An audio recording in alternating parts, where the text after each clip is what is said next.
Morning, this is the August 16th, 2023 meeting of the Western Region Board of Review. The time is 9 o'clock and the hearing is officially. Members of the board are David Flynn, Richard Andrews, John Shenny, and Peter Clayman. My name is John Leiden, Chairman from the Department of State. We have Andrew Vizdak.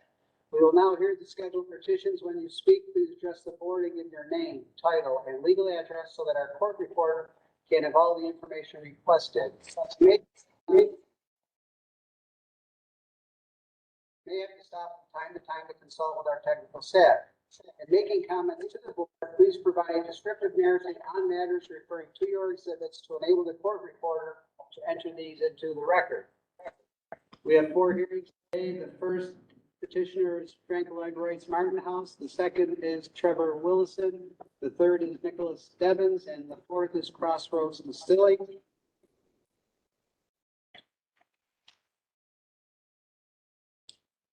First hearing is now starting. The hearing is in the matter of petition number 2023-0313.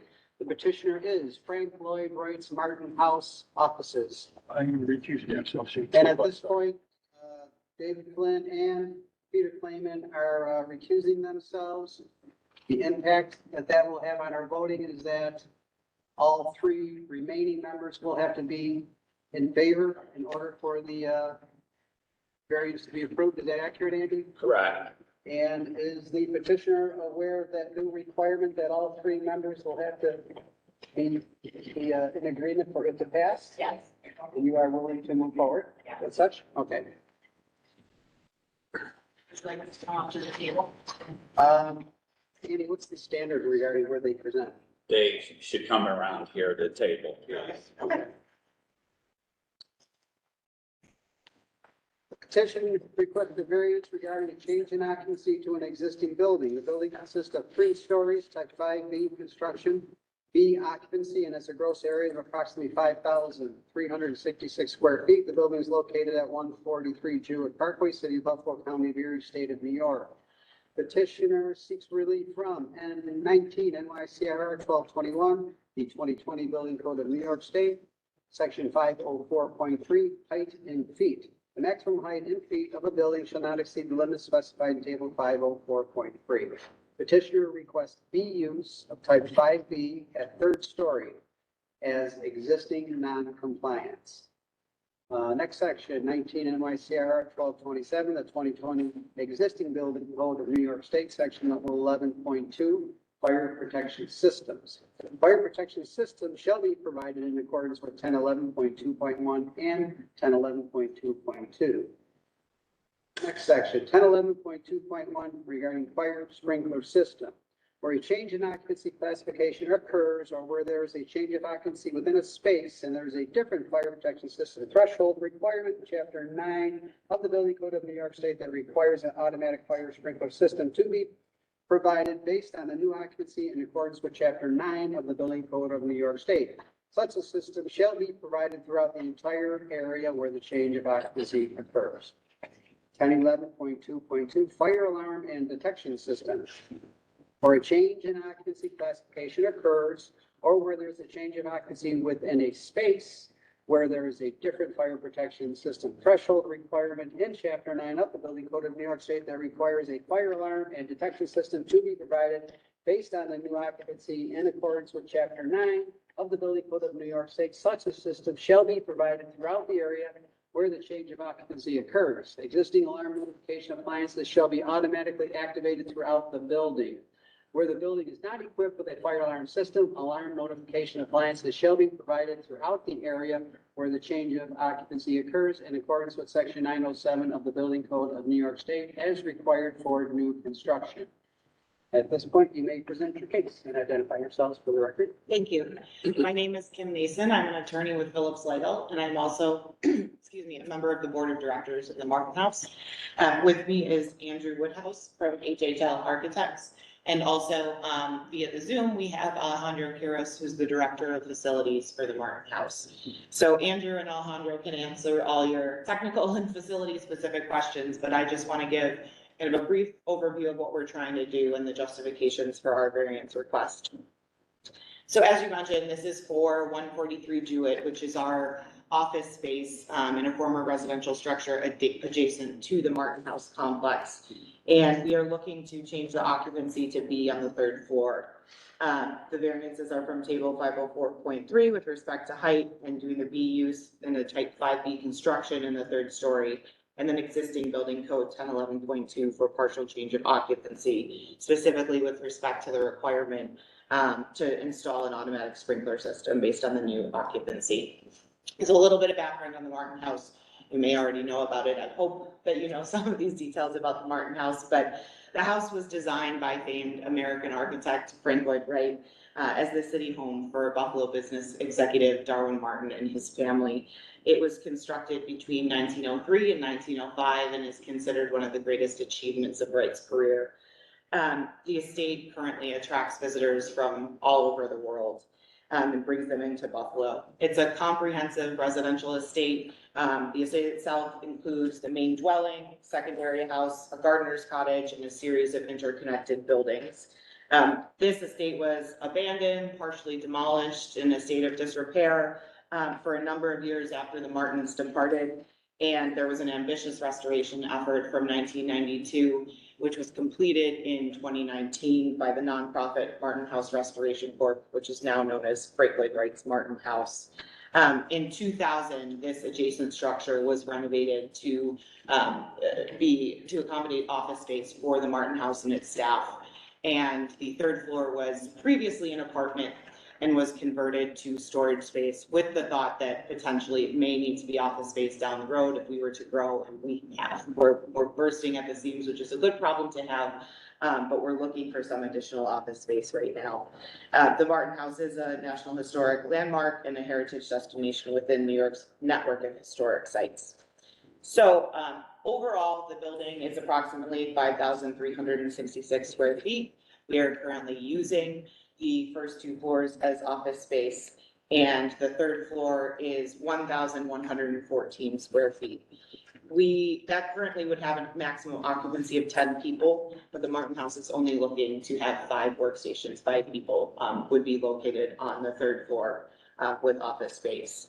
And we would also be installing fire detection and alarm systems.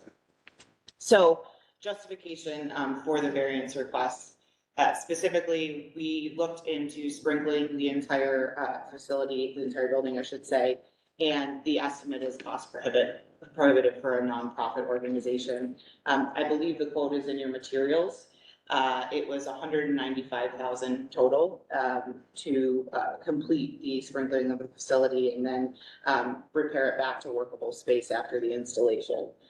We evaluated additional alternatives, which Andrew can speak to if necessary, including converting the building to 5A with rating of the floors, et cetera, which were also cost prohibitive and would have been disruptive to the Martin House, and that we would not have a space for all of our employees to work for a significant period of time.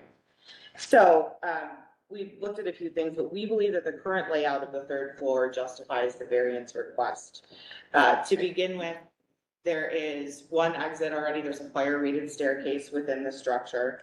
There are also, you have some photos in your materials, 2 windows on each side of the structure on the third floor that are fire rescue, emergency rescue size.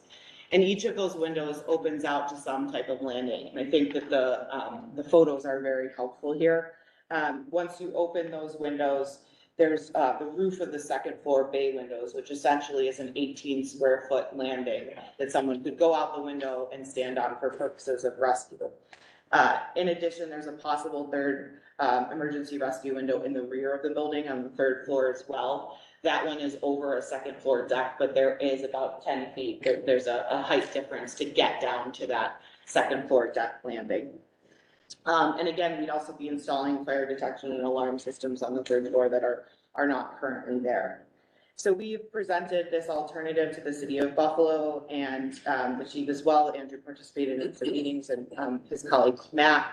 And I know Chief Morganti is here, so he can hopefully speak to this as well. I don't want to put words in anyone's mouth, but as we understand from the code enforcement official questionnaire from May 19th, the city is supportive of the variance as well. But again, if they want to say anything, we'd be happy to hear their input as well.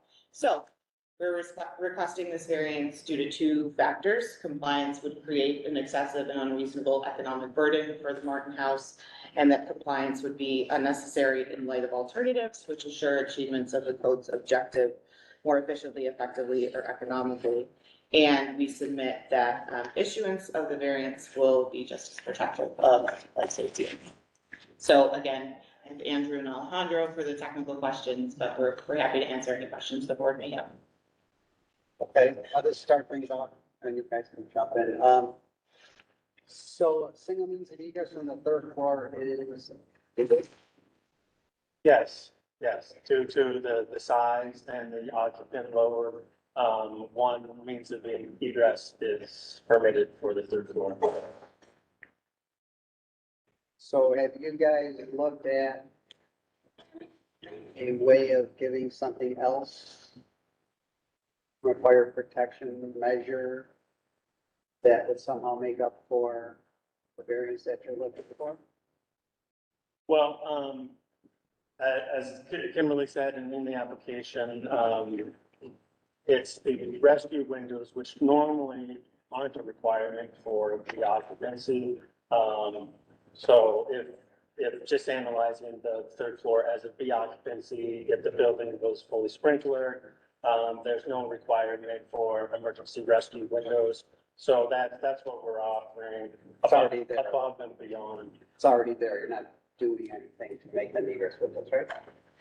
That's correct. I mean, we'll confirm that they are operable and they're as they're easily operable from the inside. But, yes, considering that they're existing, windows that can function for emergency rescue purposes. Okay. And have you looked at providing stairs from the third floor, exterior stairs to that rear patio deck, first floor deck? No, we haven't looked at the design of that, any detail. Alejandro, was that anything that was ever evaluated? Do you know? You're muted if you're talking.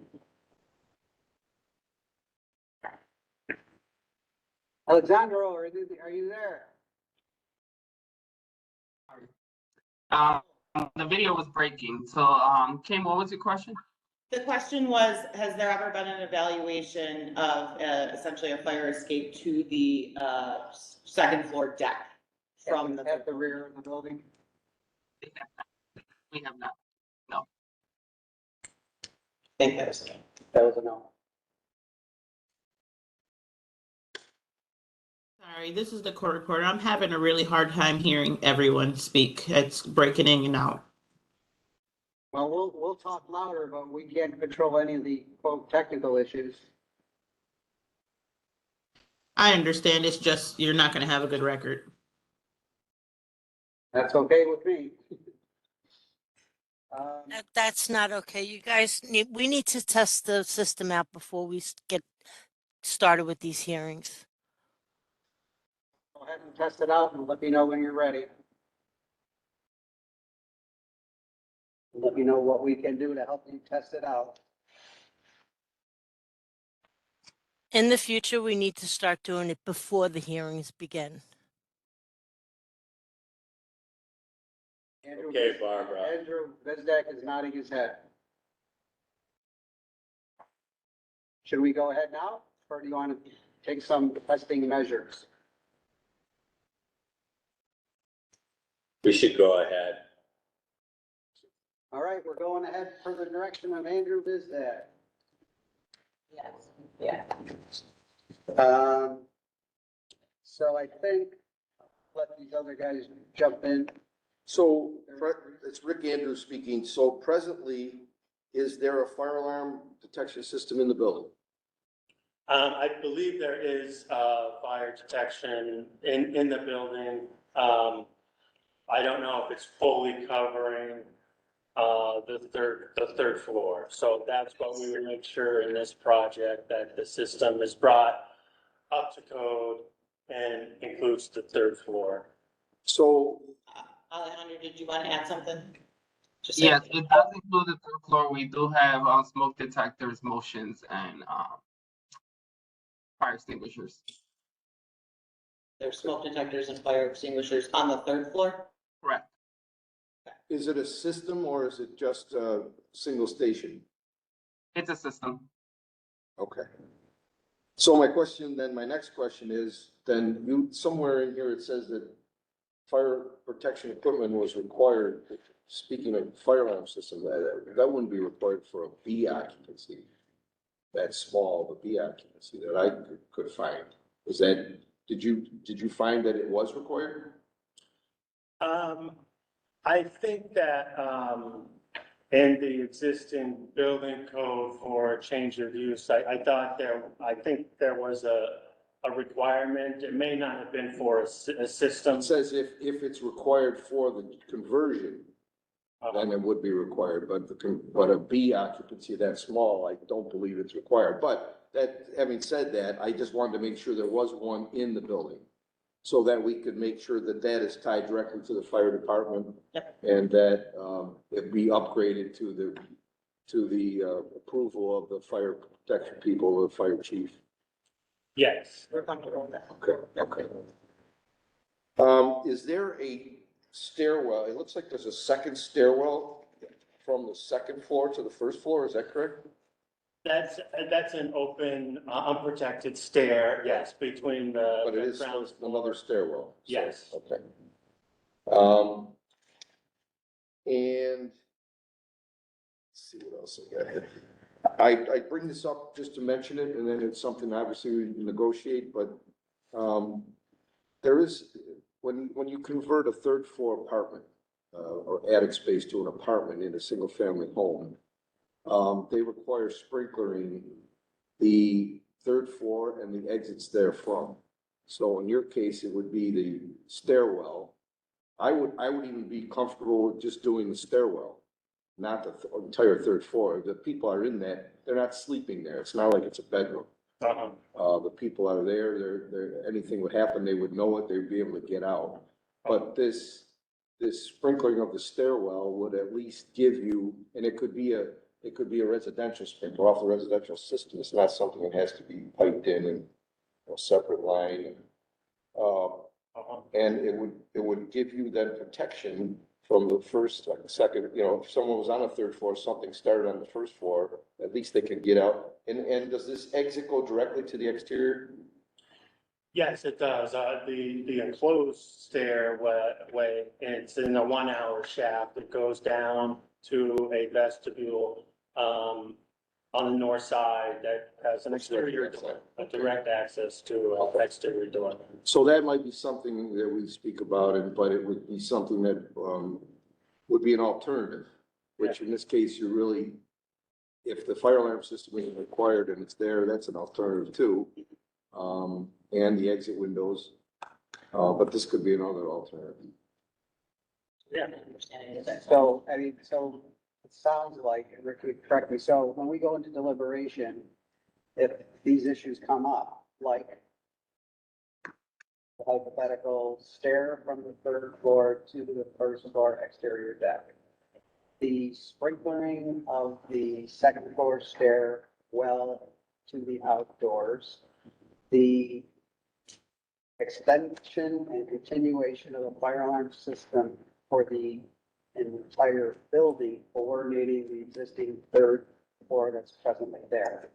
So I guess my question to you is, those come up during our deliberation. There's no sense in us adding them to our rulings if you folks say, no way, no way, no way. Then we don't even have to have that discussion. So are you guys up for those options that they happen in the deliberation room and they are part of our decision?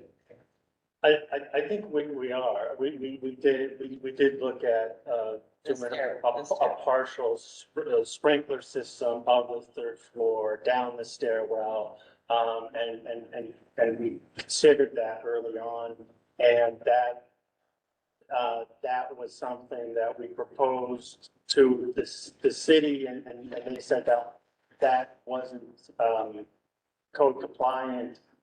by itself. But that was But without the- in conjunction with this variance, I think that would be a very reasonable thing that we can consider. The stairway, to the deck, I'm not sure about because I That's just. the next question Yeah. regarding the stairway from the third floor outdoors to the deck at the second floor for rescue at that point. Is that something you would also entertain if it got to that point in our deliberation in order to approve this variance? I think we'd have to look at, what the design of that would be. I think we can take a look at it. Is but- there an alternative of anything, and forgive me for not being an expert in this area, any type of kind of retractable ladder structure that we could use that's Well, housed internally or? Years ago, they used to have it in the code where if you converted again to third floor Yeah. space, that you had to have one of those, it was in a compartment. Yeah. Actually threw the ladder out the window. Yeah. That actually was, but you could only drop 14 feet. And this, I think, we're 10. Yeah, I think we're on. You were allowed to drop 14 feet to get on, because I mean, they were thinking of adult male, 6 foot tall, dropping only another, so many feet versus, having to drop the full 14 feet. so there's the deck. There's the window that might become a door. And there's the path to the deck in a manner. Schematic. Yeah, yeah, that's, we'll have to field measure and confirm the exact location, but yeah, on this drawing, the window is barely over the deck, so the Yeah, retractable ladder. Yeah, I don't think Would do retractable that. ladder is gonna be part of our discussion. I think it Okay. needs to be a stair. Yeah, they're difficult, I mean, So as a stair, I think from our perspective, what would be optimal for us is, acknowledging that we've got the additional fire protector system, we've got the windows. We'd be willing to do the sprinkling of the stair, it sounds like based on some prior discussions.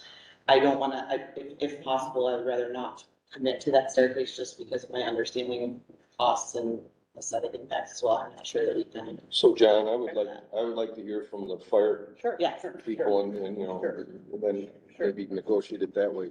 Sure. Are you guys done? We're set for now, yes. So I got to go Rotate. to code officials and the fire officials. Cody, do you want to talk first? Yeah. I'm Cody Osborne, building code specialist with the city of Buffalo. We don't have much to say that wasn't already said here. The only thing, which is a hot topic, so I'm glad you brought this up now, is this fire escape. So back when there was an apartment there was a fire escape.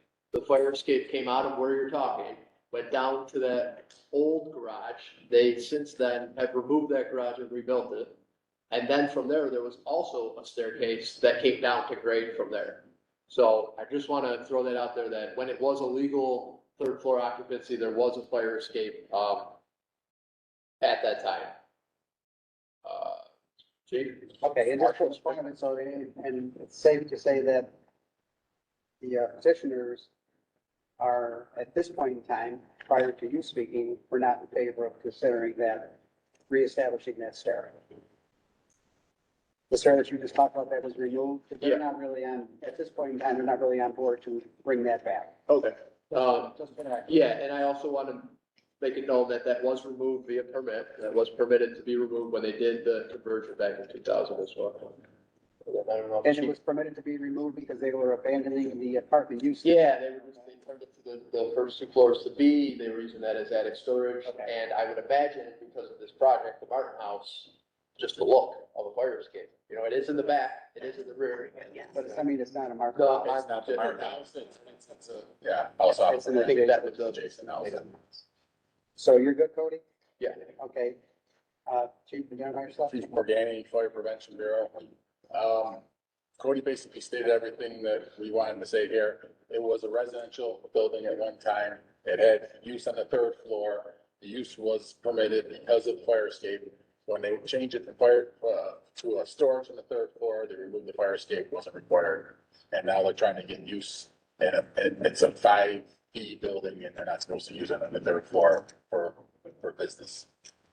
That's basically it. So So regarding the hypothetical that we rule, and I'm trying to find out if you are in favor or who would go along with or have an opinion about a decision where the stairs are, first one, the stairs are reinstated.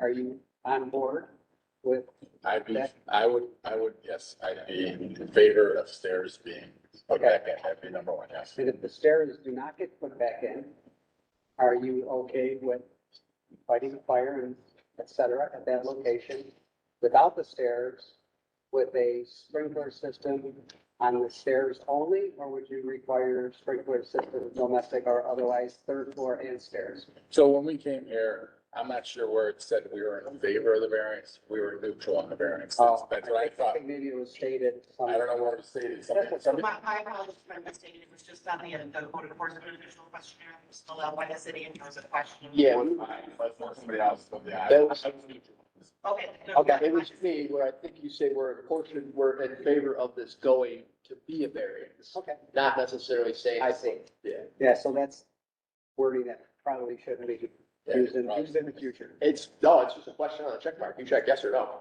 It's not. In favor of going forward as a variance. As a variance, yes, yeah. Okay. So like I said, and then there should be a part that says neutral, against or for, and we are neutral on this one. Okay, so in a manner of speaking, it can be approved by you if in fact stairs aren't reinstated, the stairs aren't sprinkler, and the third floor is a sprinkler. So you're remaining neutral, so you're not against. Not against it. The only way it could be approved by me if it was not at the variance board, is if the whole building got sprinkled. I mean, that's what it requires. Okay. Am I gonna sit there and say that you put the stairs back in, I approve it, it has to go to the variance? I always thought the variances were getting taken. We're allowing them to sprinkle, what are they giving us back? So if you get the stuff that makes you guys comfortable, then we accept it. What are they gonna give us in lieu of the sprinkler system? So it sounds like you're, quote, looking for something additional. That there should be something in, Okay. they're taking away the sprinkler system, they should give us something that. So what their response to that was, and I'm trying to paraphrase, is that the egress windows are not required, but they're now available, therefore that's above and beyond what would be required as a D, because they're not required even though they're existing. Yeah, but they're a little sketchy as far as landing on the roofs. Some of those roofs are like angled roofs that are like 2.5 foot sticking out into the building. Yeah, So to me, that's not enough of an alternative. It's an alternative, but it's not If it enough. was a flat roof that was, it's maybe 6 feet wide, that they could land on, and not fall off. I'd be a little more comfortable with it. It's an alternative, but it's not, I feel we need to add additional things if we grant the variance. The only question I have for Cody is that, was the fire alarm system required when they converted? I don't know. That was back in 2000. Yeah, I don't believe it was. to be They honest. weren't using the third floor either at the time. Yeah, because a small B like Yeah, that it's probably tiny. would not be required. So that is an alternative also. It's an upgrade. And that would be tied directly to the fire department. It wouldn't be, No, the residential would station. be local. Yes. The alarm system is what you're Yes, saying, right? yes. Yeah, I mean, in here, they say they're gonna, Yep. It's We would, there, and that's another alternative. So if we can add some of these alternatives together, I would feel comfortable granting it, but I'm just speaking for myself. So in there, as far as the windows, I thought there was another window there that did drop down on the porch that they weren't offering us. That would be better. They said there's something about a third one. possible third. possible Yeah, the third. window in the rear is the one that is 10 feet from the second floor track. And that's an egress window too? Because I think the two on the side really don't help much. Besides maybe Russ. You just go out onto that little, They take you out to those landings. that little landing, which is 18 inches wide. Wide, yes, yeah, you're not landing on it. You're not jumping off. No, no. Okay. John Cheney, you want to jump in? Yeah, we've done a bunch of these third story occupancies. There's not enough water pressure in that neighborhood, I believe, to run fire sprinklers off the domestic system. So they can put a storage tank and a booster pump in the basement and run, I think it's 4 heads off a domestic. So if we're gonna add sprinklers on the stair, we're probably limited to 4, or we're gonna get into some serious money in terms of the more conventional sprinkler system. So the size of the pump and the pressure and the tank is limited to 4 heads. You can't increase tank, increase pressure and increase. Well, you can, but the costs go up exponentially. And there's not enough pressure at the street to run sprinklers on a 3rd-story house in most cases in that part of Buffalo. So we'd be bringing in a tank and a pump to get more water to go up to the 3rd floor. Yeah. Okay. I mean, those are all things that would, obviously would be a 13D system, but it would be a modified one. I mean, Chief can confirm this. I mean, I've seen 3/4 inch pipe or 1/2 inch copper pipe that in a basement that melts, the solder melts and puts the fire out. So I mean, we're only talking an individual, like 1 head per floor. So we're not talking at where we're gonna have to have, 15 heads going off to put the fire out. So that's one thing that I feel comfortable with. So yes, but it would have to be investigated. They may need a pump of some type in a tank, yes. Okay. And their biggest cost for the sprinkler system, I'm pretty sure, was the tap, right? Yeah. Yeah, so this would be domestic. This would be. that was a big part of it, yeah. I thought they already ran water to that back area for the visitor center, so I think that they already tapped that in the street, but that would have. So they just have to get to that line. I think that line runs between the house up front and the glass visitor center in the back. I think that they have a line there that would have to be verified. Dedicated from the street or can? No, 13D can come off the They domestic. could go up the, yes. Yeah. Okay. Anything else, Rick? John? No, anything else? I'm good. Cody, anything else? Fire officials, anything else? Okay, so at this point, you guys come forward and kind of sum up, hearing your discussions.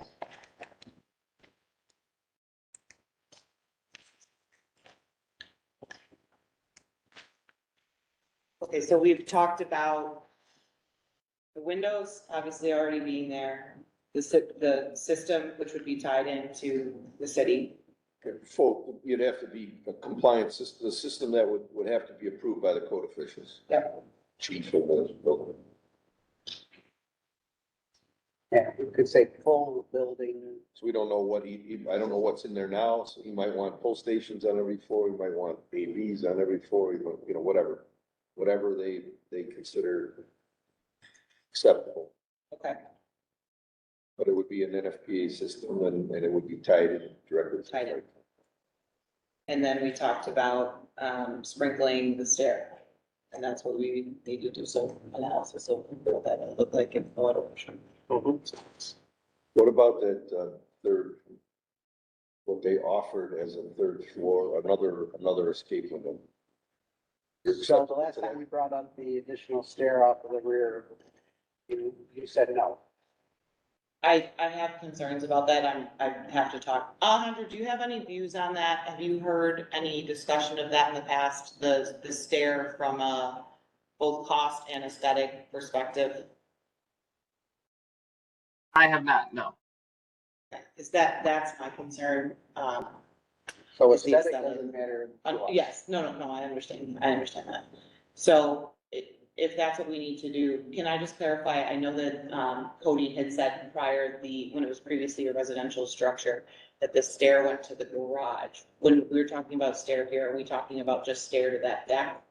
Yes, and previously it went from that garage, present day deck, to grade. Okay, So whether or not we are happy with the folks getting from the 3rd and staying on the deck. 2nd floor, saying, I'm right here, throw up a short ladder, or hang jumping off the gutters, whatever the case is. Yeah. And, Yeah, and I think we can limit it to the stairs, to the top of the. Okay. porch.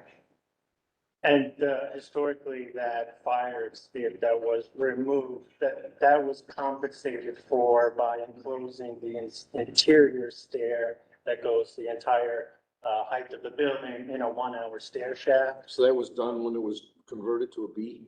Yes, my understanding is that is when it was done. So historically, the building didn't have a 1 hour stair shaft in the interior. So that was added to the building, which is, I believe, more beneficial to fire and life safety than an exterior fire escape. So that's why the building is better off, or safer now than it was historically for residential use, but of course, we're proposing a business use now. Anything else? Anything else from people in Alejandro? Anything else from you? No, I'm good on this side. Okay. Anybody else in the audience, the public, anybody want to speak up regarding this? Okay, So I think just to clarify, I think if it's stair from the, to the deck, that's absolutely required. I think we can- okay. Yeah, we can look into it, yeah. Look into it, it's your work. So let's do the hypothetical. We require that stair, you look into it, it doesn't work, variance what we found. Right? Okay. All right, sounds good. You guys all head out to the corridor, we'll deliberate. Mr. Bizdak? This is John Lyden. Oh, I'm sorry. It says Andy Bizdak on the screen. That's fine. Oh. If you could just identify yourselves before you speak, that would be very helpful. Okay, John Lyden. We'll now resume, hearing number 2023-0313. HHL Architects was engaged by the Frank Lloyd Wright Martin's House organization to help them enable their own occupancy of the existing unoccupied third floor of the wood frame 5B building to B occupancy usage, the same tenant / occupancy as the first and second floor levels. It would be the same tenant, so no multi-tenant usage, and a rated code compliant exit stair exists. Currently, the third floor, a former apartment which was abandoned in 2000, is finished and apparently ready for use, but has only functioned as an attic or storage space since the renovation of the lower levels in 2000. When the Martin House offices first moved in based on the size of the third floor footprint and a B occupancy classification, it has a maximum occupancy of 10 people. However, the owner has no intention of placing that number of staff at that level. This is their current and future staffing plan by the owner. Basement, 0 occupants. First floor, 4 occupants. Second floor, 6 occupants. Third floor, 5 occupants. The third floor would be conventional office workstation offices. This is not a public building, even though they occasionally receive visitors. This is an office for staff support for the adjacent historic Martin, New York State Historic Site. It is our understanding that we only have 2 methods to comply with the code in conventional measures. Number 1, change the construction type to 5A, rating the floors and such, or 2, installing a fully automatic sprinkler system throughout the building. We've evaluated a possible Chapter 13 compliance, but it basically forced us to modify the structure like option 1, which is too destructive, complicated, and costly. We received a quote to install the sprinkler system, and it was cost prohibitive for the owner. See the attached exhibit. We're requesting a variance from the limitation of B occupancy usage on the third floor of an unprotected type 5B building based on the existing ability to have multiple rescue escape windows for 5 occupants and a second means of egress from the existing single rated stair. Fire detection and alarms systems shall be installed for detection and notification purposes. Findings are as follows. HHL Architects was engaged by Frank Lloyd Wright Martin House organization to help them enable their own occupancy of the existing unoccupied third floor of their wood frame 5B building to a B occupancy, the same tenant occupancy as the first and second floors. Number 2, it is the same tenant, so no multi-tenant usage, and a rated code compliant exit stair exists. Number 3, the third floor, a former apartment which was abandoned in 2000, is finished and apparently ready for use, but has only functioned as an attic or storage space since the renovation of the lower levels in 2000, when the Martin House offices were first moved in. Based on the size of the third floor, the footprint, and the B occupancy classification, there's a maximum occupancy of 10 people. Number 4, the owner has no intention of placing that number of staff at that level. This is their current and future staffing plan by the owner. Basement, 0 occupants. First floor, 4 occupants. Second floor, 6 occupants. Third floor, 5 occupants. Number 5, the third floor would be a conventional office workstation offices. This is not a public building, even though they occasionally receive visitors. This is an office for staff support for the historic Martin, New York State Historic Site. Number 6, it is the petitioner's understanding that they only have 2 methods to comply with the code and conventional measures: change construction type to 5A, rated floors and such, or 2, installing a fully automatic sprinkler system throughout the building. To install a sprinkler system, and it is cost prohibitive for the owner, see exhibit attached. The cost is $195,000. Number 8, petitioner is requesting a variance for the limitation of B occupancy usage on the 3rd floor of an unprotected type 5B building based on the existing ability to have multiple rescue escape windows for the 5 occupants as a means of egress from the existing single rated stair. Number 9, the entire full building shall receive a fire alarm system that shall be installed in code compliant measures with all NFPA standards and shall be supervised. And also shall be in coordination with the authority having jurisdiction and the fire department officials for their approval. Number 10, an NFPA 13D sprinkler system shall be installed in the rated stairwell from the 3rd floor to the outdoors at the 1st floor.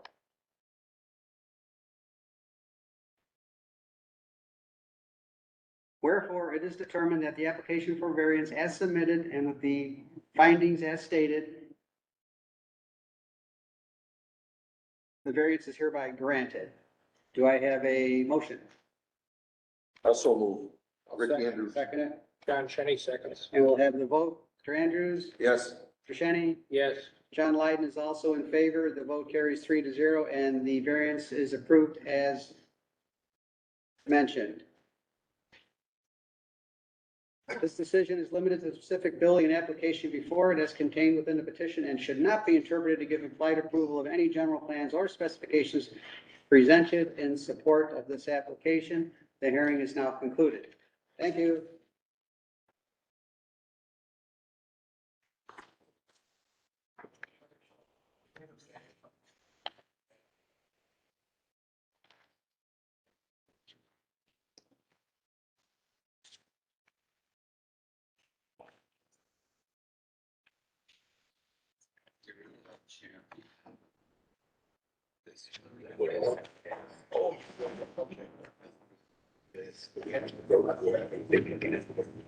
Basically, agreed to sprinkler PHR that because we want to go back. So it was adjourned. We didn't make a decision. Right, you asked them to go Okay, I back. think we just reopened the existing matter. Okay. Yeah, that's what. So we're presently on, Trevor Willison. Yeah, you don't, you're not in. Okay. Here. Okay, so, David would be in there. Yes. so you could jump in and let him move it on. This is new, still new information. It's a new application. Apparently it was tabled, Oh, it wasn't withdrawn. I didn't so- realize it. And then, so I'm just gonna read the updated information and then we'll. You have to recuse. I have to recuse. I have to recuse too. Yes, he has to respond. So you're on three unanimous. And that's, I think that's what we were last time, because you don't. Yeah. Then he had to recuse. Yeah. So that hasn't changed.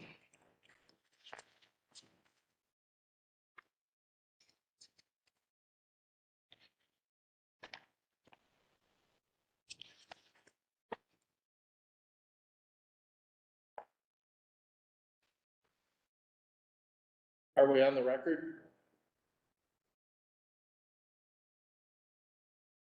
Court reporter. I am here. I took you off the record, well, when you ended your last case. Okay, so we're ready to go back on now. All right, one moment. And I'm David Flynn speaking. Okay, thank you. You are back on the record. Thank you. This is petition number 2023-0185, Willison Residence, Amherst. This matter was heard by the board at our last meeting and was put on hold at the request of the petitioner to gather additional information. So we're reopening the record for this matter. just for housekeeping purposes, John Lydon, who was not here at the last meeting, has recused himself because we're continuing an open matter, and Rick Andrews recused himself last time because this is a town of Amherst matter. So we have John Shenny, Peter Kleeman, and myself. And as the petitioner knows, in order for a petition to be granted, all three would have to vote in favor, which was the scenario we had at the first part of this hearing. I'll just read that the petition requests a variance regarding a fire hydrant adjacent to a single-family home. This application is for a building type 5B construction. The building consists of 2 stories and has a gross area of approximately 3,500 square feet. The building is located at 1463 Tonawanda Creek Road, Town of Amherst, County of Erie, State of New York. The petitioner will now be heard for supplemental information.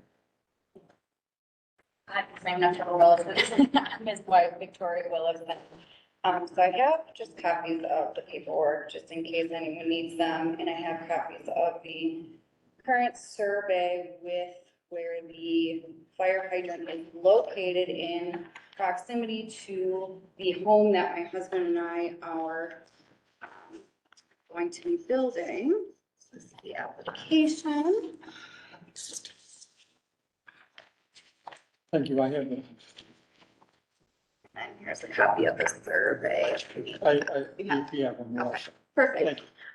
So as it was determined, our house in proximity to the closest fire hydrant is about 730 feet. So the code is if you are past, I believe, 500 feet, you're required to have a sprinkler system and a hydrant.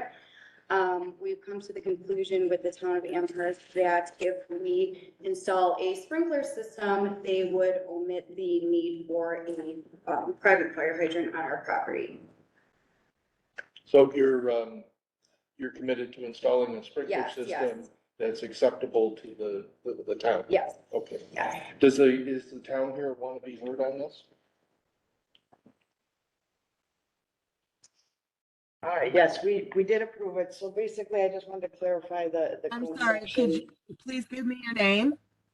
Crystal Hull, Amherst Fire Inspector. Say that again, Crystal, what? I'm sorry? Krista Holt, Amherst Fire Inspector. Thank you. The code section is 600 feet with a sprinkler. They're beyond that 600 feet. So they're approximately 133 feet from that 600 feet, just to clarify. But we did agree that if she sprinklered it and then provided a fire alarm system monitored by a third party, that we would be for the variance. We've agreed to both. Very good. Either of you have any questions for either the petitioner or the code enforcement? Peter Kleeman here, I have no questions. If the fire prevention personnel in the municipality is comfortable, we need to know that. John Shenny, same answer. I have no questions. Is there anyone else in the audience who needs or wants to be heard on this? Okay, well, we'll deliberate, so we'll go off the record, and if everyone could leave the room, we'll let you know when we're finished. Please. You're back on. Thank you. This is petition number 2023-0185. The petition requests a variance regarding a fire hydrant adjacent to a single-family home. This application is for a building type 5B construction. Building consists of 2 stories and has a gross area of approximately 3,500 square feet. The building is located at 1463 Tonawanda Creek Road, Town of Amherst, County of Erie, State of New York. Petition seeks relief from 19 NYCRR 1225, the 2020 Fire Code of New York State, 507.5.1, where required, where a portion of the facility or building hereafter constructed or moved into or within the jurisdiction is more than 400 feet from a hydrant on a fire apparatus access road as measured by an approved route around the exterior of the facility or building. On-site fire hydrants and mains shall be provided where required by the fire code official. Exceptions for group R3 and group U2 occupancies, the distance shall be 600 feet. For buildings equipped throughout with an approved automatic sprinkler system installed in accordance with section 903.3.1.1 or 903.3.1.2, the distance requirement shall be 600 feet. Petitioner requests approval for increased distance. This petition pertains to the construction of a single-family home that exceeds the maximum distance to a fire hydrant. 2, the site is served by a fire hydrant that exists within the road right-of-way in front of the residential home. It is located approximately 500 feet plus or Incorrect. it should be 700? 733 feet, correct? Thank you. It is located approximately 773 feet from a residential home. The town of Amherst Fire is located near the property, allowing for a quick response time.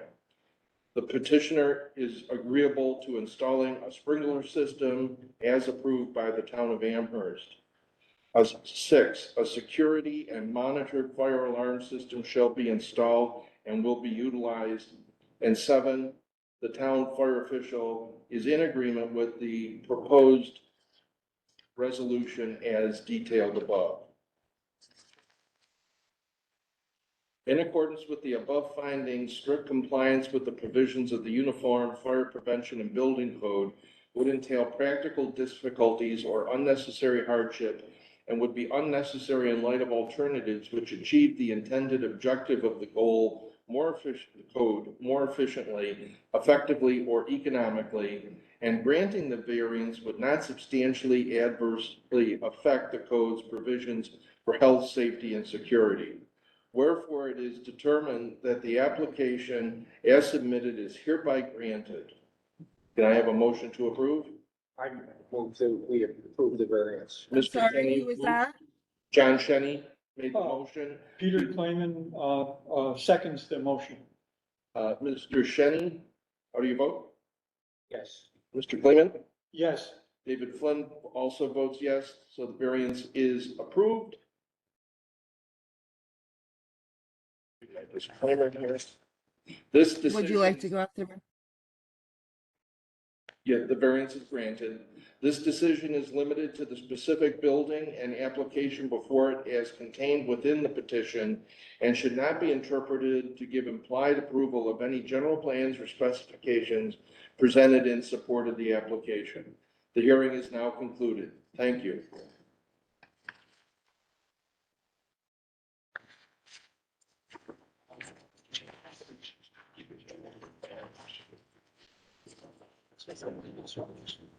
That's fine. Okay, yeah. For 2023's John Leidman speaking, petition number 2023-0392, grief party, Nicholas Devon's residence. Nature of grievance and relief sought. Petition pertains to an appeal/variance to the construction of a new residential home located at 6055 Bunton Road, Town of Orchard Park, County of Erie, State of New York. Petition seeks relief from 19 NYCRR Part 1225, the 2020 Fire Code of New York State, Section 507.1, required water supply. An approved water supply capable of supplying the required fire flow for fire protection shall be provided to premises on which facilities, buildings, or portions of buildings are hereafter constructed or moved into or within the jurisdiction. Section 507.2, type of water supply. A water supply shall consist of reservoirs, pressure tanks, elevated tanks, water mains, or other fixed systems capable of providing the required fire flow. Exception: in rural and suburban areas in which the adequate and reliable water supply systems do not exist, the fire code official is authorized to approve the use of NFPA 1142. The petitioner requests relief to build a single-family home in an area not serviced by public water. At this point, you may come forward and present your case.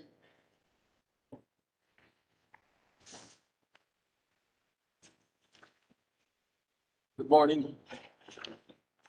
My name is Andrew Romanowski of Alliance Homes. Nick Devens, the homeowner, is also here with me, property owner. Also here today are Dave Holland, code enforcement official from the town of Orchard Park, as well as Dave Sutton, who's the project architect. We're here today because we had applied for a permit to build a single-family home, approximately 2,600 square feet of conditioned space, 100 feet setback from the road on a lot that's about 5.5 acres in size. The permit to date has not been granted because of concerns about compliance with section 507 of the code, which you had previously read, the New York State Fire Code. We did reach out to Andrew's office at the Department of State in June for an interpretation. And in response, we received some correspondence from Chris Jensen of the tech support team, who responded and sent a section of the code which you had previously read. I won't read that section again. It's section 507. He seems to imply that the code pertains to adequacy of water supply if there is a fire suppression system in place. And specifically, he responded, it details that the supply shall be sufficient for the quote fire protection. And then goes on to ask what fire protection systems are being installed within the parcel or structure. If there are no fire protection systems provided or required, then the private water supply is probably sufficient to provide the non-existent flow requirements.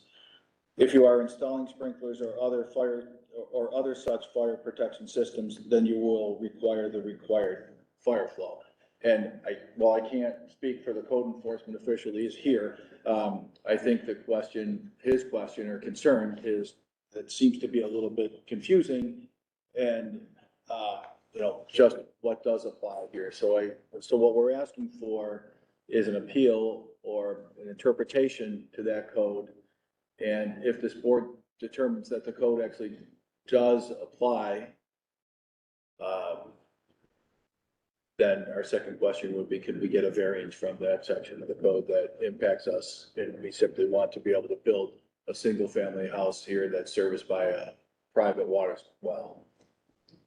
What's the closest hydrant to your building? Far away. There's no public water in the area. Miles, probably. Yeah. So we provide a private water.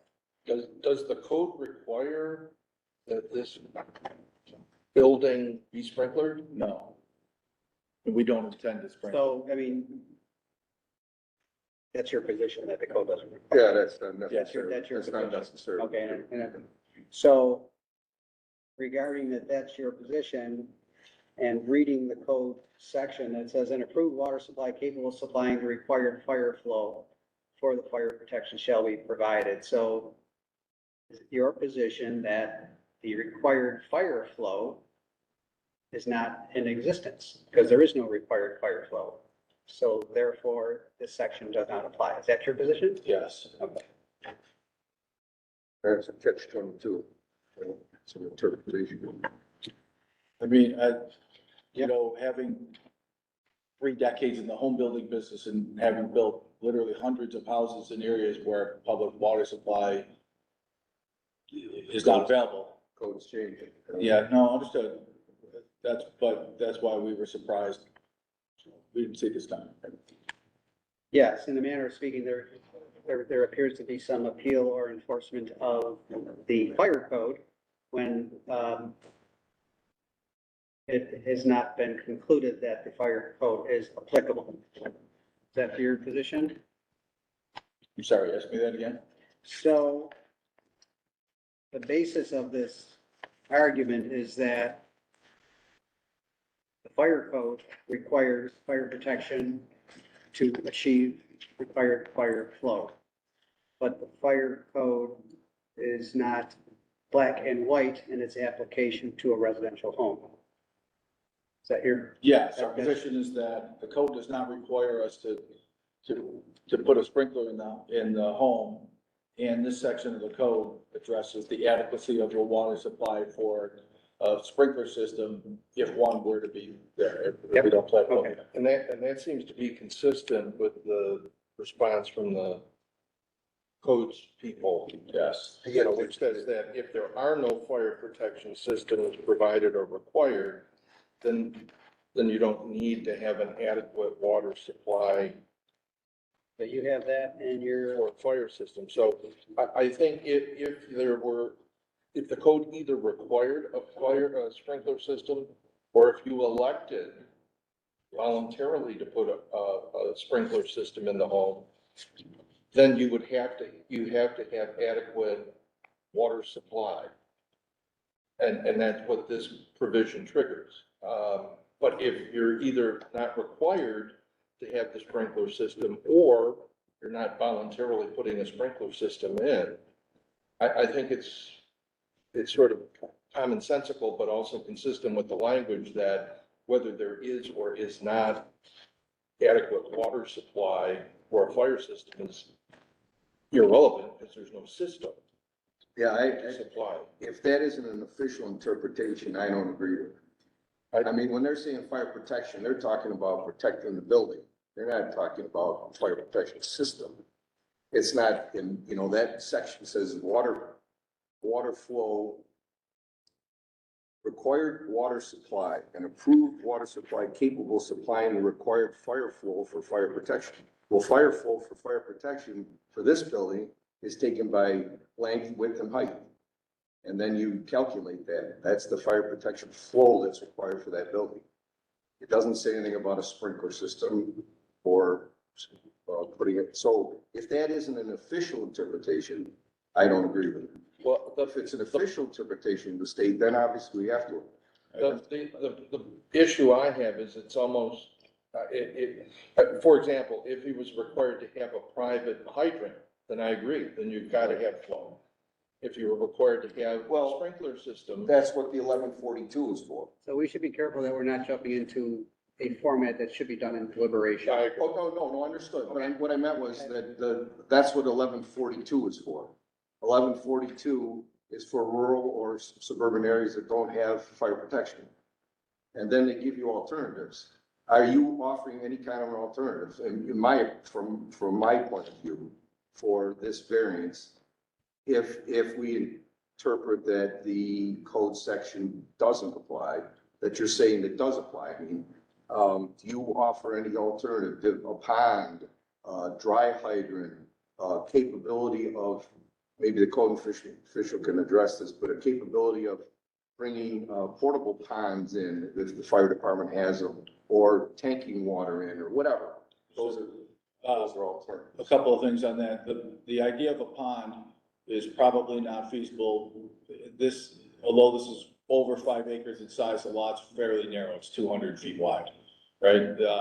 The client, he can speak to this, but has also 4 small children, and they don't want they don't want a water pool or standing water on the property.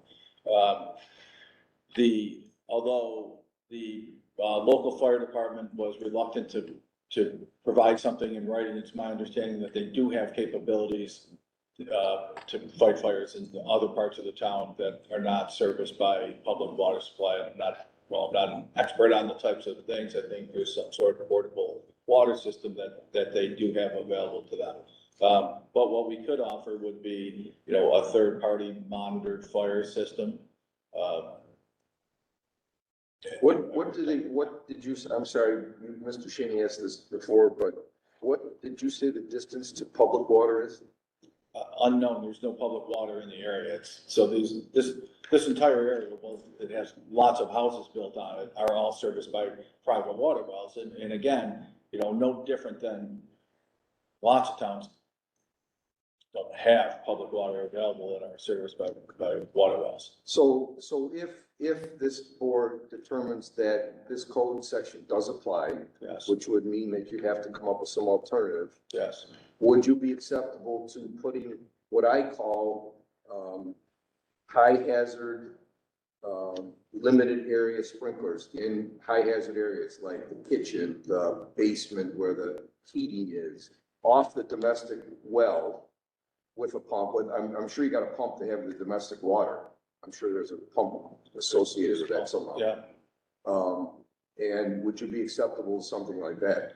Well, I can't speak for my client. That's something we'd have to discuss amongst ourselves, but my concern about that is, you know, does that trigger a requirement by us that we have to provide fire flow, you know, or we have to provide adequate water flows, and how do we? No, because what we're doing is, this is an alternative. This is something we're throwing out there that I'm throwing out there. The rest of the board isn't, you know, I'm speaking strictly for myself at this point. Yeah. But it's something that I would feel more comfortable with. You do have the water, you have a well, you have domestic, you have to flush your toilets, and that pressure is enough to set off one head, in an isolated area. Especially a high hazard area. When we have done that in Amherst, we've done that in some areas where they, didn't require a full sprinkler system, but they did put some, what they call high hazard heads in. So I'm just throwing that out as an alternative. I have experience installing, sprinkler systems in residential structures, but I've never done one of those with high hazard areas. So it's difficult for me to comment on that without request, but you would not be comfortable with a third-party monitored fire system in that case? Not a standalone, no. So don't be committing yourself to anything. I'm just throwing it out there what I personally feel. I can't speak for the board, obviously. So. I'm curious how we got here. I live in a rural area. We have no water, public water there. This question never comes up. I'm sorry. This is John Who's Shannon. speaking? Thank you. John Shannon. I'm curious how we got here. Can we hear from the code official and find out what triggered this call? Sure. I would love, yeah. So prior to that, I'm gonna read one of the,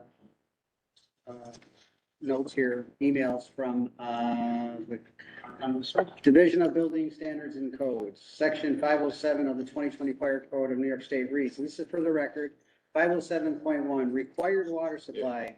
And approved water supply capable of supplying the required fire flow for fire protection shall be provided to premises on which the facilities, buildings, or portions of the buildings are hereafter constructed or moved into within the jurisdiction.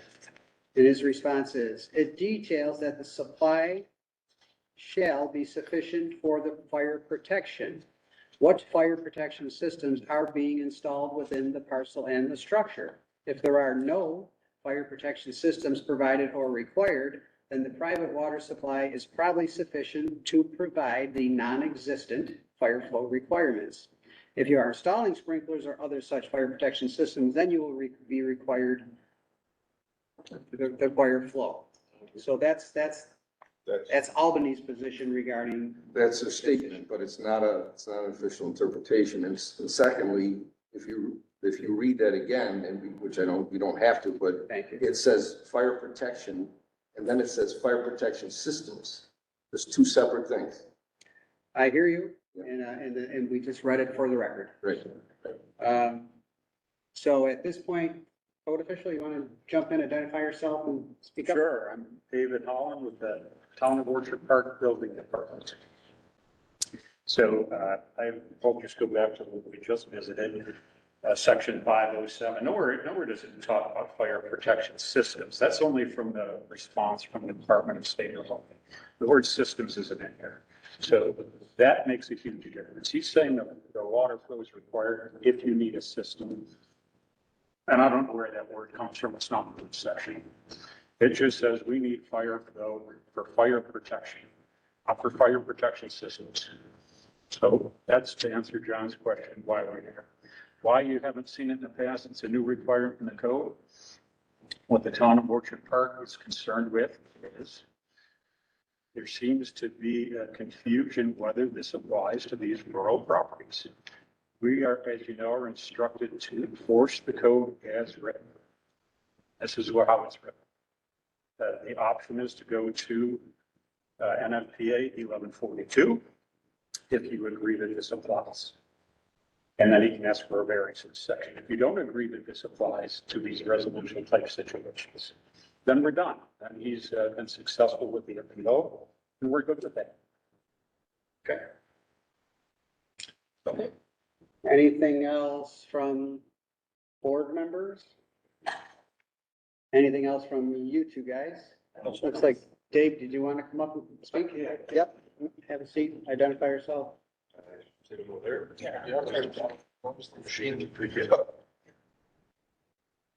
For the record, Dave Sutton, Sutton Architecture. I think the important part of this, John, you're touching on it. This is a request for an interpretation of the code and simultaneously a variance request, which we're willing to put concessions forth if we get there. The big question is, we are designing a lot of homes, not exclusive to this one.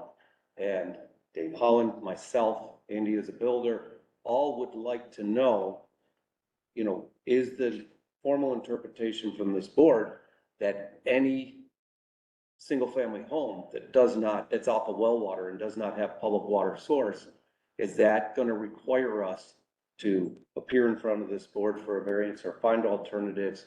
Or because there are a lot of homes that are continually getting building permits. And I think it's important that this discussion is not penalizing the applicant today, but from a designer, from a code enforcement official, I would like very much to know this board's opinion, because the interpretation that we got at a state level is still bringing forth some confusion in terms of what actually, when this code applies and when it doesn't.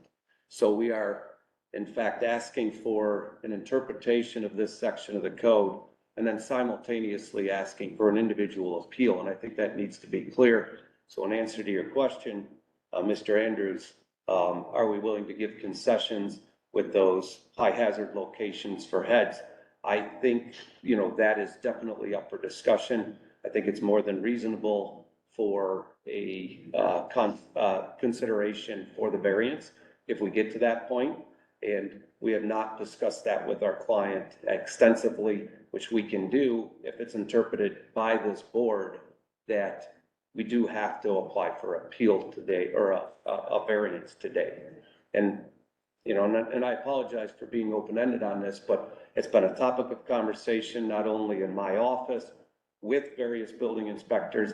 This is bigger than just this project. And I want to take away from this appeal proceeding tonight to know what we should be doing from not only this project, but all projects in the future that might land to this criteria. Okay, so just so you know, all that you're going to hear today is a response to this particular situation. You're not getting anything that's future relevance, precedent, Unless et it was cetera. an interpretation. Well, this board doesn't do interpretations. We rule on the hearing before us. And we expressly limited to the petition in front of us, so it's not Yeah, general. so the next time it happens again, you could certainly use whatever you have as precedent or not, but it's got to, at this point in time, your next one's got to come to the board too, if code official says so. Correct. But if But we are going to walk away today knowing that this section applies for these situations where we don't have domestic or it doesn't. Actually, No, it doesn't. only this case. No, it doesn't. It's our interpretation today about the evidence presented, period. It's going to be helpful for me. Right. If this applies and then they go on to ask for a I'm variance. sorry, gentlemen, I'm confident to keep applying this section. muddled. Sure, Paul. Okay, Becky, what's that? Should probably, It's very muddled when you speak over each other. why don't you repeat yourself and give your name? Oh, I'm Dave Holland, Town of Orchard Park Building Department, and I was hoping to leave here today with the confidence that this section 507 applies to residential, new construction, or if you move the house into an area that didn't exist before. And that this is going to apply because we have something from the Department of State in Albany. It's seeming to suggest that it doesn't apply. Correct. So I would at least like to have that comfort, whether I have to take it. That's my first question. does this apply? And that's the question of the appeal. They're appealing my decision. If you're willing, you folks do whatever you deliberate and decide, then I'm comfortable applying this for the next house, which I already have sitting on my desk down the road in the same rural section.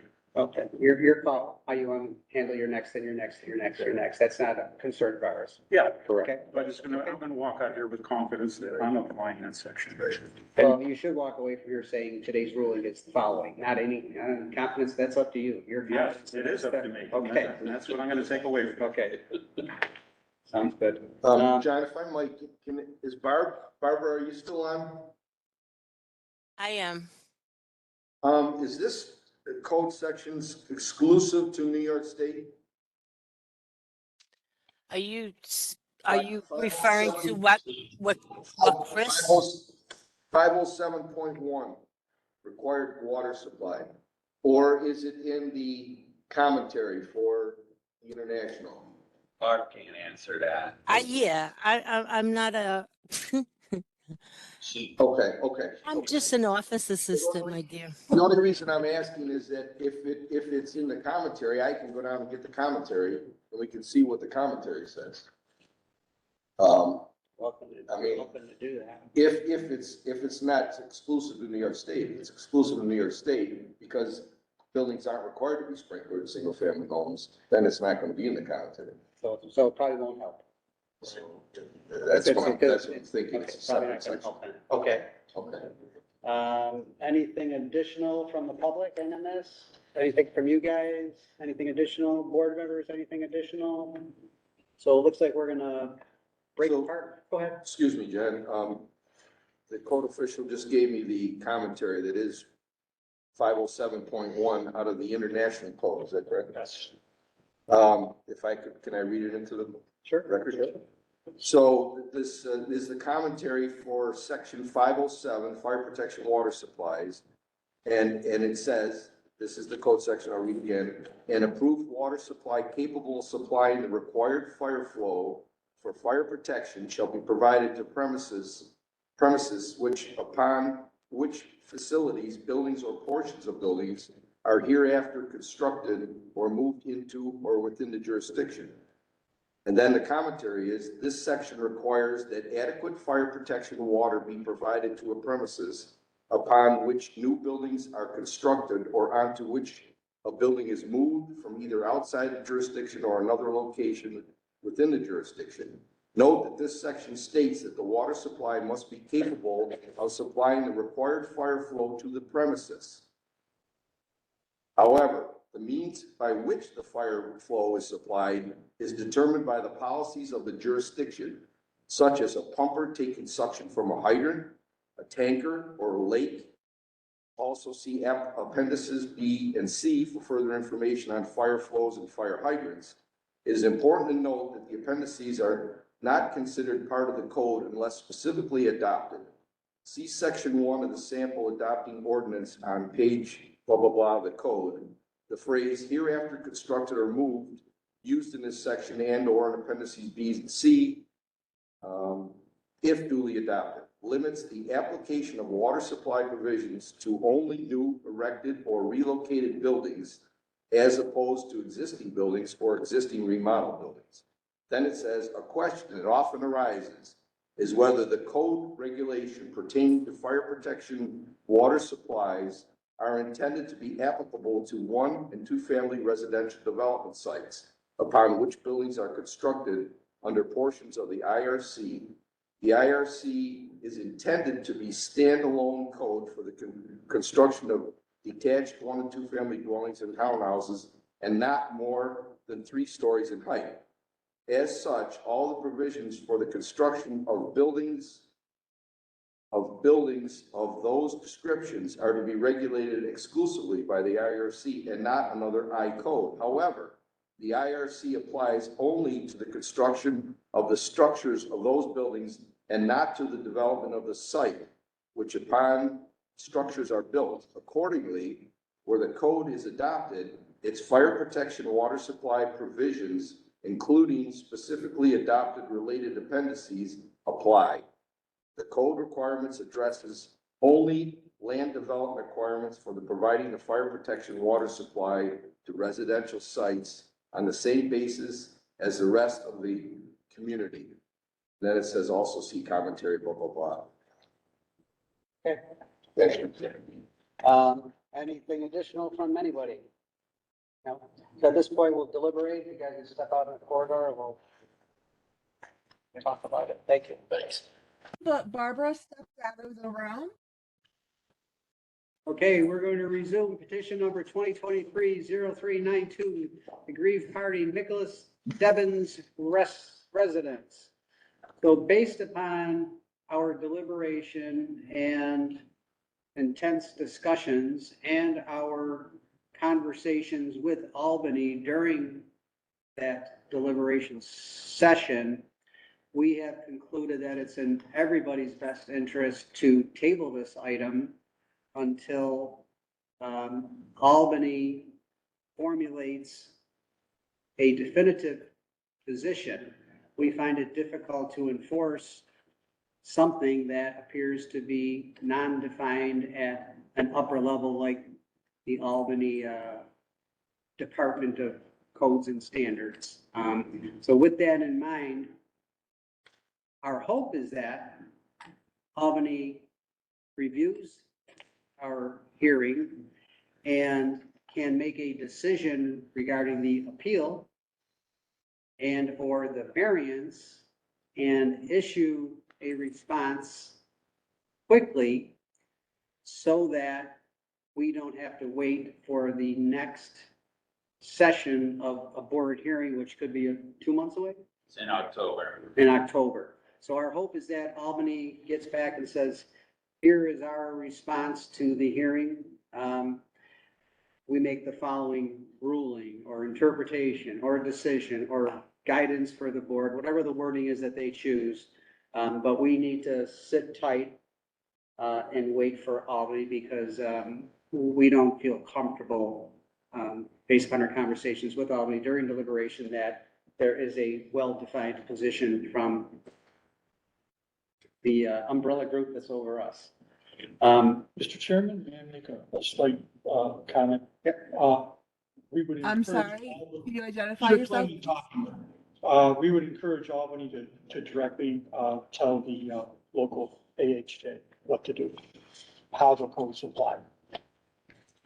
This is David Flynn. To put a little finer point on it, we recognize that department staff in Albany can't decide the appeal, but depending on the determination of the applicability and interpretation of this particular aspect of the code, it would or could moot the need for the appeal. So that the code enforcement officer, depending on Albany's interpretation, could proceed to issue permits or whatever the next steps in the process are.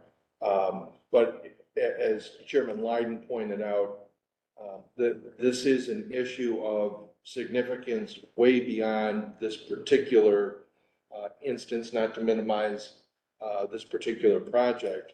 But the implications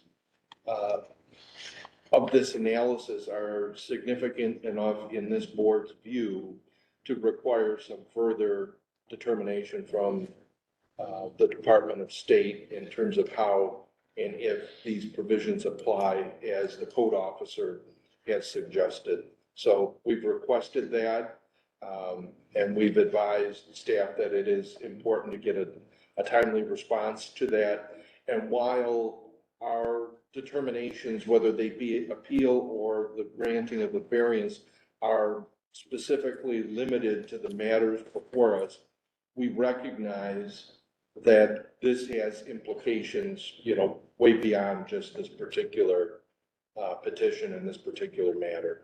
So Chairman Lyden, I think we need a vote to table. I so move that we table this petition until we Do we have a second?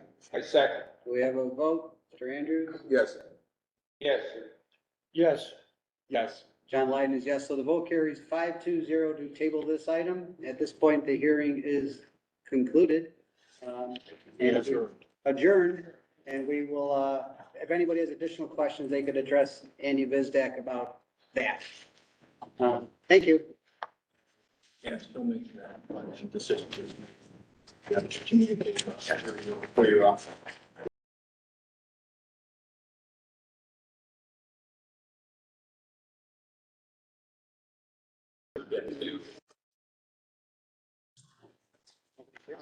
You're all set.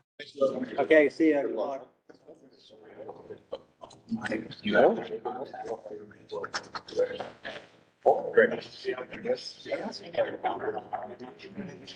Andy is, Stroll's here? I think they're on. Oh, okay. I'm sorry, I missed two, you made the motion. Rick made it, seconded by John.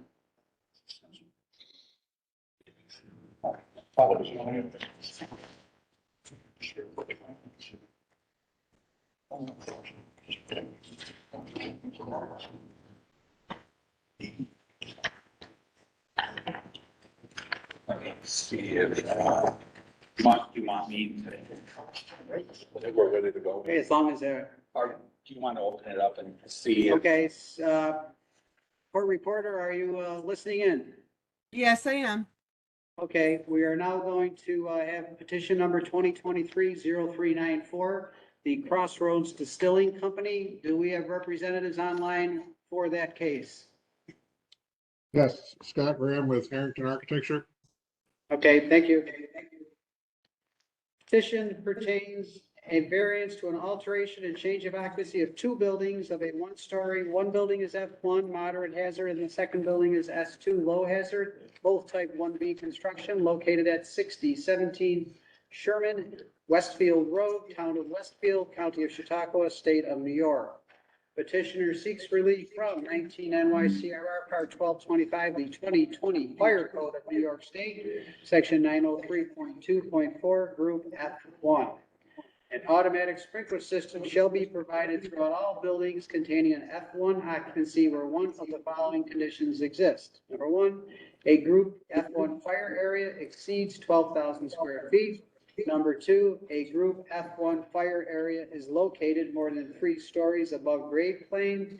Number three, the combined area of all F1 fire areas on all floors, including mezzanine, exceeds 24,000 square feet.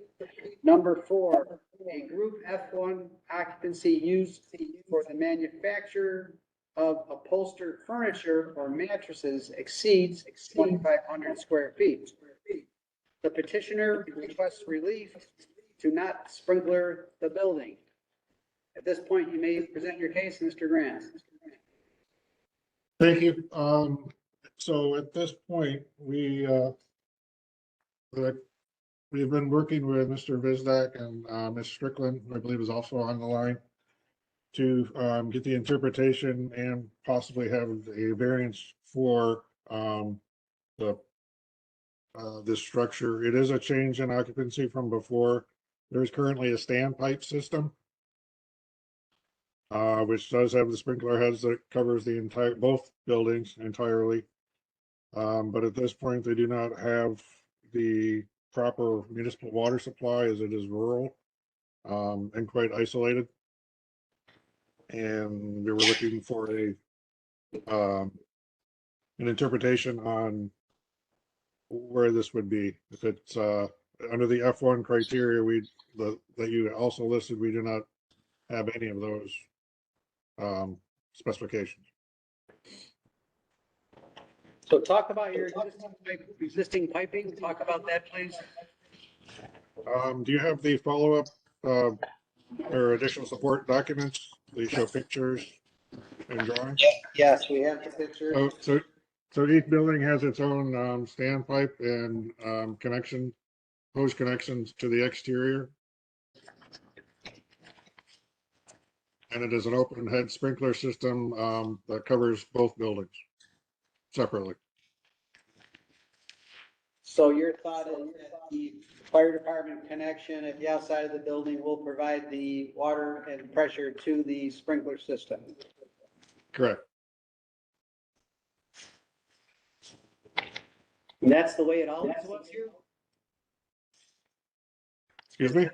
Is that the way the previous occupant utilized the sprinkler system, the same way? Yes. And can you talk about the water supply to this site? Bonnie, can you add anything to that? Yeah, this is a new sprinkler system that I'm went along. sorry, I can barely hear her. This is a new sprinkler system that went along with a change of use. There is a pond there that did have the dry pipe so that the fire department could attach into that with the pumper. But now that pond is still the source of water. There are wells on the property, but if they were to make it adequate, I don't think you could get enough water up there where it is. So they've used this pond system in the past, but now that it is a distillery and storage, the rules say different, so. So the branch lines that are in the buildings with the sprinkler heads was part of this new distilling company's effort or the previous tenant? It is new to this distilling company's effort. So they did it? Yes, yes. So they went ahead and did it, not realizing that it would not be compliant. They thought they were gonna be okay? I believe that they thought that they were going to be okay with the fact that our fire department does have portable ponds and adequate pumping, and we're by Lake Erie. Has the fire department or fire officials gone on record regarding this particular variance and their agreement with or disagreement with it? They have not. Have you had discussions with them? I have. I've had off-the-record discussions with the fire chief. He does not find it problematic because of the reasons I just told you. It's also, this building, again, like in prior, is very isolated. There's nothing near it. It sits on, I can't even remember how many acres, and then it's probably a good half mile to any other structures. And if you had to talk about the number of occupants in each building, what are you assuming they're there to be? I'm assuming it's workers only, but what kind of number of occupants? Less than 5. Per building or total? No, total. Okay. Mr. Chairman, Peter Klayman, can I ask you a question?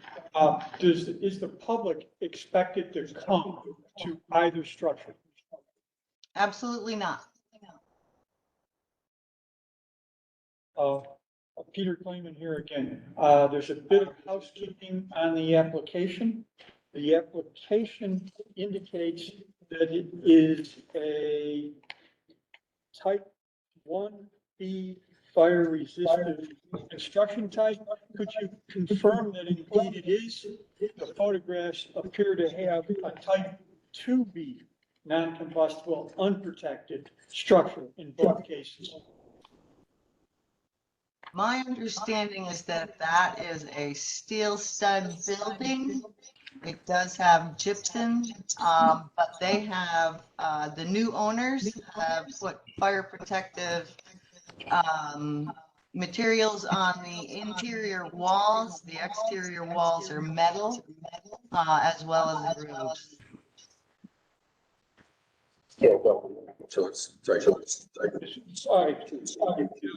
Unfortunately, Ms. Strickland, I can only indicate consensus on the board that is a type 2B building. And the building should represent that for accuracy. In short, another building official to say you've got to upgrade your building to a type 1B fire resistant building, that would be quite expensive and inappropriate given what we're looking at.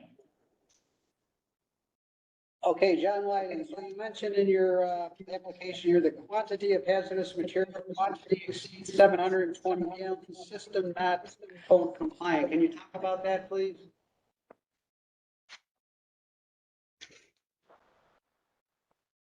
You were very garbled when you said that. I'm sorry. So I'll repeat it. On page 3 of 5 of your application, you cite code section 307.11D, and the topic is quantity of hazardous material. Your deep sought states quantity exceeds 720 gallons, system not code compliant. Can you talk about that? I'm sorry, Mr. Graham, could you put mute on your system? There is a lot of feedback, Mr. Leiden. Try again. Yeah, she had feedback on Scott. There are two identical buildings in this complex. One is going to be for the distilling of more brandy type materials, or liquids, so they're low alcohol. The other one is going to be for storage. And that storage is going to be far exceeding 720 gallons. It's going to be hundreds and hundreds and hundreds of gallons, into the thousands. Oh, so how come that's not listed as a relief being sought from in your application? All you're talking about is fire area. You're not talking about hazardous material quantity storage anywhere. I didn't fill that part out, to tell you the truth. Okay, well then, Scott Grant, can you please tell us about how come this application does not even deal with the hazardous materials? Yes, I have to look into that one myself. Don had been working on this with Ms. Strickland and Mr. Bizdeck, and I'm just filling in at the moment. So I will have to look into that one. I apologize. That is on the alcohol. table. Go ahead. The alcohol content is less than 12%.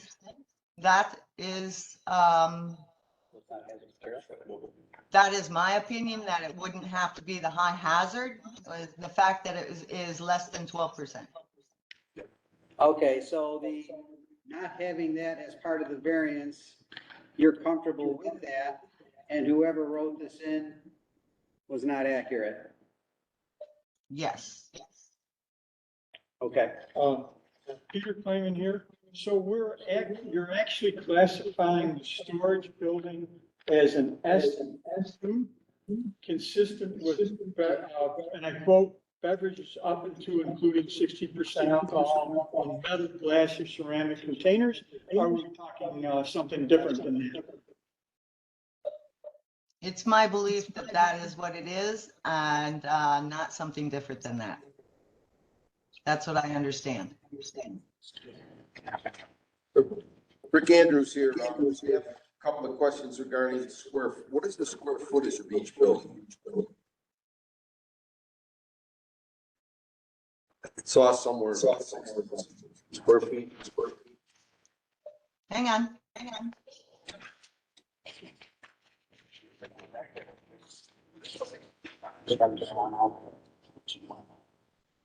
And as long as you're looking, you can check the height too, if you would for me. Can't hurt.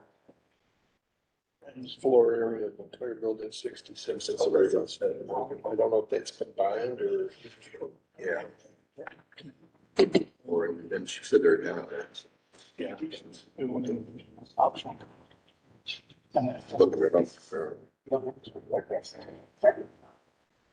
They're both 6,500 square feet. Yeah.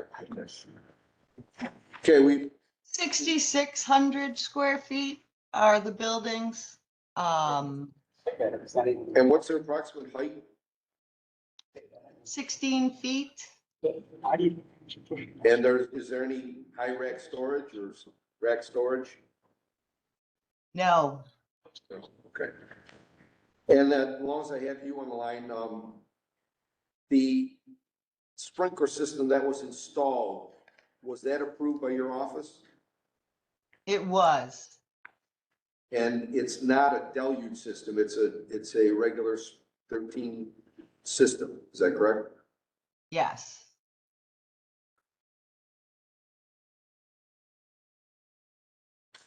And in the letter from, this is for Scott, I believe, in your letter, there's a statement in here, it says, the variance would be unnecessary in light of the alternatives. What are your alternatives other than this dry sprinkler system?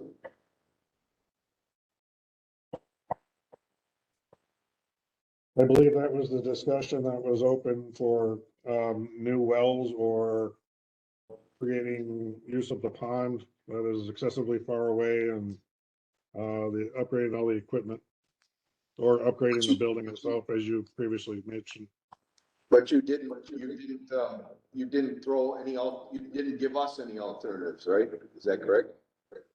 Correct, other than what was stated in the description here of wells and or providing a new well with to increase the water pumps. What is the closest water, public fire hydrant? Where is it? It's probably about 7 miles away. It's rural. Yep. And did you, as the AHJ, did you research that 1142 at all? NFPA 1142 for water supply? To be honest, no. I know that it's there. I know that they, that they can provide alternatives to me, and then we can go through that. I have no problem with them asking for this variance. I just can't okay it. Understood, but operation of that sprinkler system, the fact that it's not a deluge system, when there's if and when there's a fire in that building, all those heads are gonna go off with no water coming out of them. And I just want you to understand that. They do design systems as deluge so that you pump in and just dumps water, but this particular case, you're gonna have one head go off and then numerous heads go off because there's nothing to suppress the fire. You understand that? Correct. So, Bonnie, regarding the issue of sprinklering, what are you I'm sorry, Mr. Layden, I cannot hear you. Okay, regarding the sprinkler of the building, what are you in violation of that you feel the sprinkler is applicable? Can you tell me that? What are you in violation of? What is the building in violation of?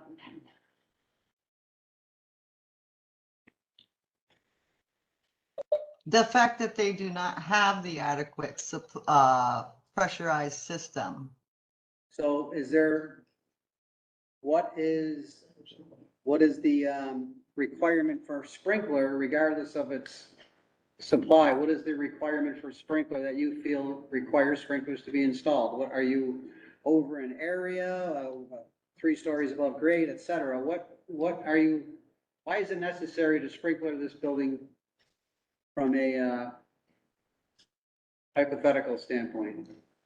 Because it's a distillery and it has alcohol content, and it was on the blueprint that it be there. Okay. Peter Clayman here. Are you classifying the distillery as an F1 or an F2, please? And what's the basis for that, other than it's on the drawing? Let's see. What do you call it?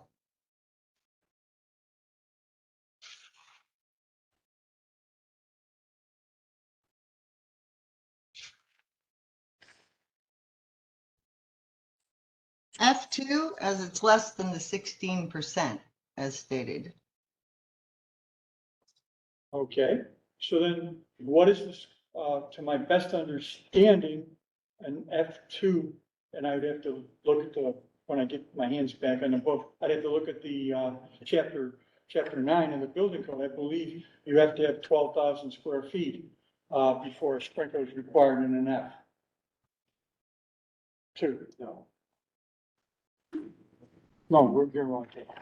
Yes to is 12,000. 12,000. If I can, I'm gonna look into the fire protection. I'll tell you where you're gonna get over here. F2, you want? That's correct. My apologies. Only for F1. Okay, in group, F, I quote, obviously it's part of the fire code as well as the building code, 903.2.4, group F1, an automatic sprinkler system shall be provided throughout all buildings containing an F1 group occupancy for one of the following conditions exist. The fire area is greater than 12,000 square feet. The fire area is located more than 3 stories above the grade plane. The combined area of all F1s is 24,000, and the group F1 is involved in mattresses, which is totally extraneous. So I'm kind of confused as to why we need a sprinkler system by the code basis of 903.2.4.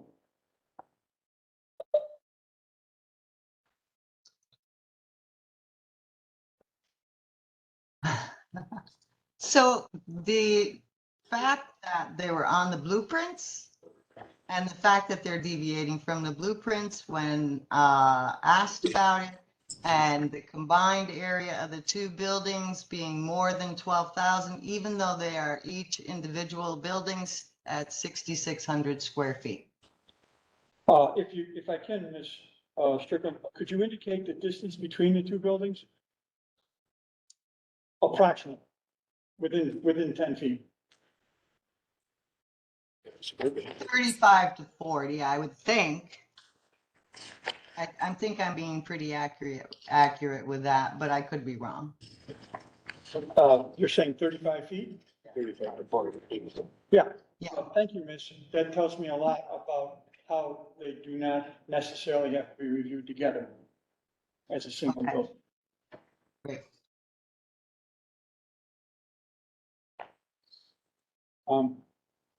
Can I turn it over to Rick? Yeah, so it's Rick Andrews speaking. So I'm along with Peter on that. I don't see where there's a requirement for sprinkler system in either one of the buildings based on the information that we have for us. And the problem I have with it is that you've got a false sense of security by having the sprinklers even in the building. If you don't have the proper water supply, because there is a code section that says if you have fire protection equipment that isn't properly installed or isn't being utilized, then it has to be removed. But I mean, I'd hate to have that happen. Unfortunately, you put it in already, but. Well, and this is David Flynn, a matter we were discussing immediately before this. If you have the equipment, it may trigger the need to have adequate fire flow. Once, whether, certainly if it's code required, but even a voluntarily installed system, which this may be considered, could trigger the need to have adequate fire flow now that you've got the system installed. But I mean, I'm almost wondering if we can get large signage in place notifying the fire responders, the public involved, and explicitly state the sprinkler conditions that are at this site, so that everybody who pulls up realizes the actual conditions that are at the site, so that there is not a belief that the sprinkler system is fully charged and ready to go. So Scott Graham, you guys are okay with some major signage at a couple of locations that would depict the actual conditions there for everybody arriving to I realize? think particularly where the fire department hookup is, right? Yes. That's where they're gonna be I going. mean, I even like to have it up the street. Mr. Chairman, may I, pipe in on this as well? Peter Clayman. I would think that the board would require, reasonable employee training to the effect that the sprinklers are not fully operational until hooked up to a fire truck somehow. Because honestly, if you're talking 5 people total, those 5 people we have to worry about more than the general public happen to have to drive up on an occasional time. Lost, looking for, well, excuse me, I just lost. Thank you. Yeah, Mr. Graham, I also feel that there's some need to get to your sprinkler people and ask them what the best alternative is for that system, whether you turn it into a deluge system or whether you go with higher temperature heads or something, because that is going to be difficult to even hook to once if there is a fire and enough heads go off, it may be difficult to pump any kind of pressure or volume of water into that system at that point. So I would, if, you know, obviously we don't feel it's required, but, I don't know how that would affect our variance. Would there even be a need for variance? I don't, that's the question. I mean, I go along with Peter there. I don't see a need for sprinklers in either one of the buildings. Right. So, I mean, that'll be part of our discussion and deliberation, and we'll come up with some. And it's not before us, but there again, how are they getting water supply to that building? And we may determine that the petition is moved because they're with conditions. Right. Okay. Anything else from the board? Anything from the audience? Bonnie Ray Strickland, anything more from you? No, thank you. Scott Graham, anything more from you? Thank you. Okay, at this point, we're gonna break into our deliberation and, see you. Go off the record. See you soon. Bonnie Ray, are you on? Yes. Scott Graham, are you on? Yes, I am. Okay. We'll now, Yes, sir. we will now reconvene. And that go. We will now reconvene petition number 2023-0394 regarding the Crossroads Distilling Company. Based upon our deliberation and discussions, we have concluded that a variance for this particular matter is not required or necessary due to the fact that a sprinkler system is not required. Having said that, we have an existing system that is installed and in place. That existing system needs to have the approval of the local code officials regarding its application and its usage. And supply. So it's an existing system that's in place, and the use of it and its application will be back into the hands of the code officials and fire officials for that particular area or district. It should also be pointed out that our board feels strongly that some major exterior metal signage should be in place, approximately 4 feet by 4 feet in size. And that signage at the fire department connection shall depict the actual conditions, limitations, restrictions, actual conditions of the fire sprinkler system design that is in place. The wording of that signage shall be approved by the authority having jurisdiction, coupled with the applicable fire officials. The second location for a large 4x4 sign shall be decided by the code officials and fire department officials so that anybody entering the site would become aware of this particular circumstance regarding the existing sprinkler system design and its peculiarities. So with that in mind, do I have a motion? Oh, hold on, 1 second. Yeah, excuse me. As Chairman Lyden has indicated, we've determined that a variance is not necessary because there is no code requirement for the sprinkler system in either of these buildings.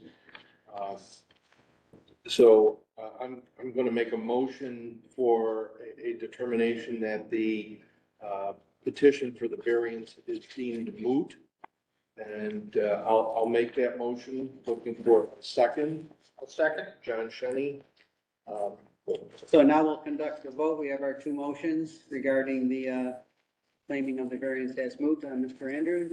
Yes. Kenny? Yes. Clayman? Yes. Flynn? Yes. John Lyden is also in favor.